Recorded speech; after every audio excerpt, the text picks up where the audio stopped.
Assalamualaikum warahmatullahi wabarakatuh. Bertemu kembali di channel Hermawan Haryati, channel yang berbagi seputar dunia pendidikan dan pariwisata. Pada kesempatan kali ini saya akan membahas soal kompetensi teknis biologi untuk guru SMA dan SMK. Silakan disimak baik-baik dari nomor 1 sampai nomor 10. Jangan di-skip ya, karena setiap nomor adalah ilmu pengetahuan. Mudah-mudahan dapat menjadi modal untuk menghadapi tes P3K dan tes CPNS. Langsung saja kita mulai untuk soal nomor 1. Spesies jamur yang membentuk struktur trikogen dalam siklus reproduksinya adalah A. Rhizopus stolonifer, B. Volvariella volvaceae, C. Calmidomucor oryzae, D. Trichoderma raceae, E. Tinea versicolor. Untuk jawaban yang benar pada soal nomor 1 ini adalah D, yaitu Trichoderma raceae. Berikut ini adalah penjelasan untuk jawaban soal nomor 1. Trikogen merupakan saluran penghubung Ascegonium dan Antheridium sehingga terjadi plasmogami pada kelompok jamur Ascomycota.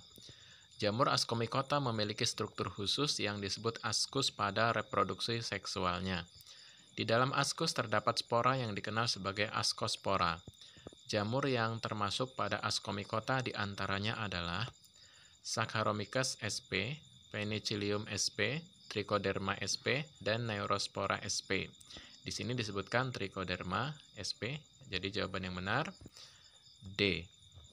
Kita lanjut ke soal nomor 2.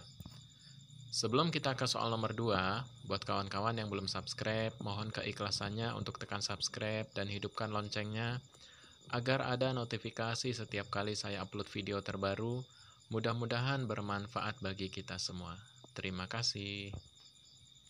Kita lanjut ke soal nomor 2. Jamur air atau Oomycota dikelompokkan dalam kingdom Protista karena anggota jamur ini dapat menghasilkan spora berflagel yang disebut titik-titik.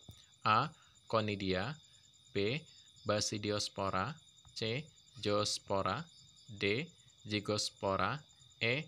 Sporangispora. Untuk jawaban yang benar pada soal nomor 2 ini adalah C, yaitu Zoospora. Berikut ini adalah penjelasan untuk jawaban soal nomor 2. Oomycota atau jamur air banyak ditemukan di lingkungan perairan. Para ahli tidak memasukkannya ke dalam kingdom fungi karena jamur ini dapat menghasilkan sel-sel berflagel seperti anggota kelompok kingdom Protista. Sel berflagel tersebut disebut zoospora yang merupakan spora untuk reproduksi aseksual. Kita lanjut ke soal nomor 3. Bayi kembar identik dan bayi kembar siam memiliki kesamaan dalam proses fertilisasinya, tetapi memiliki titik-titik. A. Kesamaan dalam proses organogenesis dan diferensiasi sel. B. Perbedaan pembelahan sel saat embriogenesis pada tahap morula. C. Kesamaan pembelahan sel saat embriogenesis pada tahap blastula. D. Perbedaan pembelahan sel saat embriogenesis pada tahap organogenesis. E. Perbedaan pada pemisahan sel-sel saat proses diferensiasi. Untuk jawaban yang benar pada soal nomor 3 ini adalah B, yaitu perbedaan pembelahan sel saat embriogenesis pada tahap morula. Berikut ini adalah penjelasan untuk jawaban soal nomor 3. Pembahasan bayi kembar identik dan bayi kembar siam memiliki kesamaan dalam proses fertilisasinya karena berasal dari sperma dan telur yang sama, tetapi memiliki perbedaan pembelahan sel saat embriogenesis pada tahap morula. Pada bayi kembar identik morula terbagi dan membelah secara sempurna, sedangkan pada bayi kembar siam morula terbagi dan membelah secara tidak sempurna, sehingga ada bagian-bagian tubuh bayi yang masih menjadi satu. Kita lanjut ke soal nomor 4. Hematuria merupakan gangguan yang terjadi pada sistem ekskresi karena titik-titik. A. Banyaknya kadar hormon ADH di glomerulus sehingga proses filtrasi air semakin cepat. B. kurangnya kadar hormon ADH di tubulus contortus proximal sehingga proses reabsorpsi air semakin lambat. C. Kurangnya kadar air yang ada di darah pada saat proses filtrasi di glomerulus sehingga pada urin masih ditemukan sel darah merah. D. Banyaknya kadar air yang ada di darah pada saat proses filtrasi di glomerulus sehingga terbentuk urin dalam jumlah yang banyak. E. Banyaknya asam amino yang ada di darah pada saat proses augmentasi di glomerulus sehingga pada urin masih ditemukan asam amino. Untuk jawaban yang benar pada soal nomor 4 ini adalah C, yaitu kurangnya kadar air yang ada di darah pada saat proses filtrasi di glomerulus sehingga pada urin masih ditemukan sel darah merah. Berikut ini penjelasan untuk jawaban soal nomor 4. Hematuria merupakan gangguan yang terjadi pada sistem ekskresi karena kurangnya kadar air yang ada di darah pada saat proses filtrasi di glomerulus, sehingga pada urin masih ditemukan sel darah merah. Adapun yang dimaksud poliuria, merupakan gangguan yang terjadi pada sistem ekskresi karena banyaknya kadar air yang ada di darah pada saat proses filtrasi di glomerulus sehingga terbentuk urin dalam jumlah yang banyak. Dan yang dimaksud albuminaria adalah merupakan gangguan yang terjadi pada sistem ekskresi karena banyaknya asam amino yang ada di darah pada saat proses filtrasi di glomerulus sehingga pada urin masih ditemukan asam amino. Kita lanjut ke soal nomor 5. Pernyataan yang tepat terkait proses pengaktifan enzim yang berperan dalam proses pencernaan protein secara kimiawi adalah A. Protein akan mulai tercerna secara kimiawi di usus 12 jari dengan bantuan enzim lipase yang diaktifkan oleh natrium bikarbonat. B. Protein akan diubah menjadi asam amino secara langsung dengan bantuan enzim aminopeptidase di lambung. C. Protein akan mulai dicerna secara kimiawi menjadi dipeptida di lambung dengan bantuan enzim pepsin yang telah diaktifkan oleh HCI. D. Protein akan mulai dicerna secara kimiawi menjadi polipeptida rantai pendek di lambung dengan bantuan enzim pepsin yang telah diaktifkan oleh HCI. E.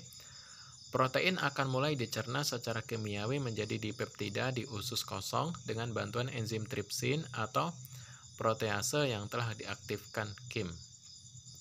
Untuk jawaban yang benar, pada soal nomor 5 ini adalah D, yaitu protein akan mulai dicerna secara kimiawi menjadi polipeptida rantai pendek di lambung dengan bantuan enzim pepsin yang telah diaktifkan oleh HCI. Berikut ini penjelasan untuk jawaban soal nomor 5. Protein akan mulai dicerna secara kimiawi menjadi polipeptida pendek di lambung dengan bantuan enzim pepsin yang telah diaktifkan oleh HCI. Kemudian akan dilanjutkan polipeptida pendek akan dicerna secara kimiawi oleh enzim tripsin atau enzim protease yang telah diaktifkan oleh adanya makanan dari lambung yang disebut KIM.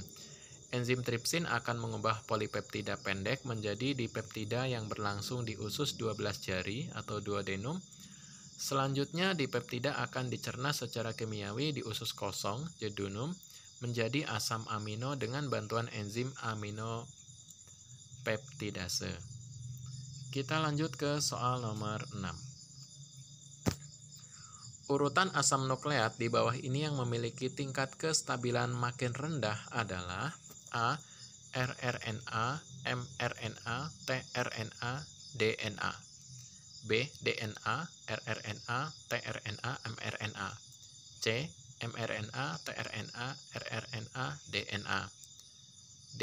DNA, mRNA, tRNA, rRNA. E. tRNA, mRNA, rRNA, DNA.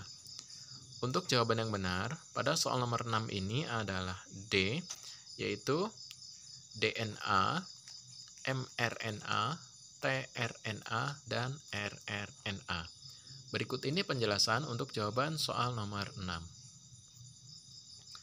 DNA merupakan asam nukleat yang paling stabil dan rRNA adalah asam nukleat yang paling rendah ketidakstabilannya. Jadi jawaban yang benar adalah D. Kita lanjut ke soal nomor 7. Berikut ini yang merupakan tahap dari siklus asam sitrat pada proses respirasi seluler adalah A. Terbentuknya ikatan antara 3 molekul karbon dengan asetil CoA. B. Aksolasetat berubah menjadi suksinat membentuk 1 molekul NADH dan 1 FADH2. C. Siklus tersebut terdiri dari tahapan kondensasi, oksidasi, dan respirasi. D. Suksinil CoA dikonversi menjadi malat untuk menjadi substrat fosforilasi. E. Piruvat dehidrogenase mengkonversi piruvat menjadi CO2 dan FADH2. Untuk jawaban yang benar pada soal nomor 7 ini adalah C, yaitu siklus tersebut terdiri dari tahapan kondensasi, oksidasi, dan respirasi. Dari tahap dari siklus asam sitrat pada proses respirasi seluler. Berikut ini penjelasan untuk jawaban soal nomor 7. Pada siklus asam sitrat terjadi tahapan kondensasi, oksidasi, dan respirasi. Kita lanjut ke soal nomor 8. Gamet jantan yang tidak motil ditemukan pada tumbuhan dari kelompok titik-titik A. Anthophyta, B. Ginkgophyta, C. Cichadophyta, D. Lycophyta, D. Psilophyta. Untuk jawaban yang benar pada soal nomor 8 ini adalah A, yaitu gamet jantan yang tidak motil ditemukan pada tumbuhan dari kelompok Anthophyta. Berikut ini penjelasan untuk jawaban soal nomor 8.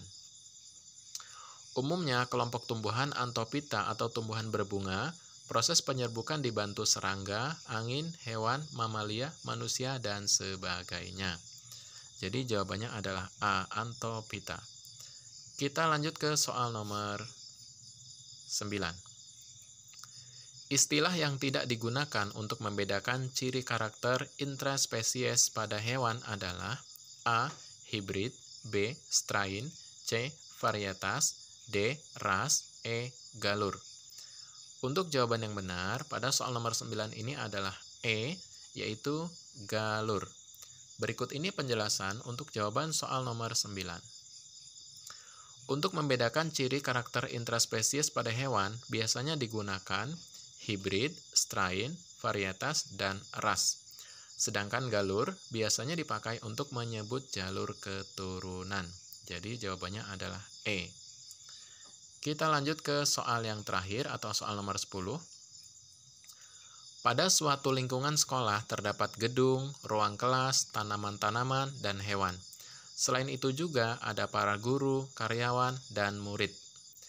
Para guru, karyawan, dan murid dapat dikelompokkan sebagai titik-titik A. Biotik, B. Ekosistem, C. Habitat, D. Komunitas, E. Populasi.